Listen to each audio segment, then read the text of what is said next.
Lately, I've gotten back into Big Finish over this last year. One of the big box sets that I got into was Rani Takes on the World, which released its 2 volumes in 2023. Partially one of the reasons I decided to get into it was because it was more material with one of my favourite characters from the Hooniverse, from the underrated spin-off, The Sarah Jane Adventures. But because it continues those characters, I wanted to ask the question, is it a good continuation of the spin-off, or are we more okay with just the 5 seasons that we got from The Sarah Jane Adventures?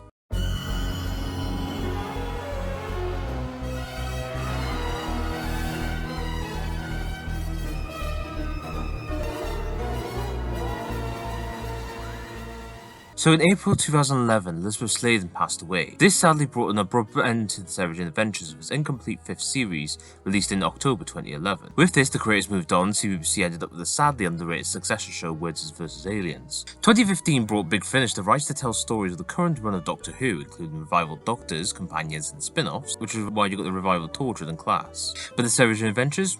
Nothing. And then finally, we got it with the announcement of the first box set released in April 2023, and then 8 months later in December, the second box set was released.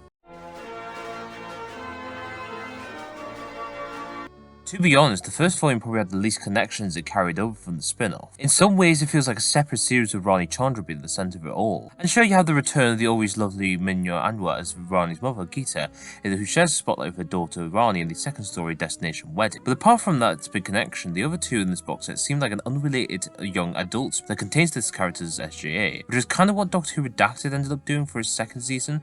However, there, it felt more connected to the show itself. But if you really had to pick which story kind of feel like it continued the original spin-off, it would have to be the first story here today. That story, you have Rani and Clyde deciding to investigate a crashed spaceship by themselves, which definitely invokes the Clyde-Rani pairing stories such as The Eternity Trap and The Empty Planet, where you saw how much they worked together as a duo without the assistance of Sarah Jane. Surprisingly, this volume ended up having a lot more with the elements of the Sarah Jane Adventures than the first. With this volume, one of the major grabs for it was securing the talent of Tommy's Knight as Luke Smith, and despite the fact that we're coming into the tales of this character 12 years on from when we last saw him, it's like he doesn't miss a beat. I'll also say that Clyde feels more like a prominent character in this volume compared to the previous, especially with the second story in the volume, the Star-Crossed Diversion, which is definitely a spiritual successor to The Empty Planet, which made me really miss the fact that we never got the Series 5 story, The 13th Floor. Of course, we really can't talk about the second volume without mentioning its namesake.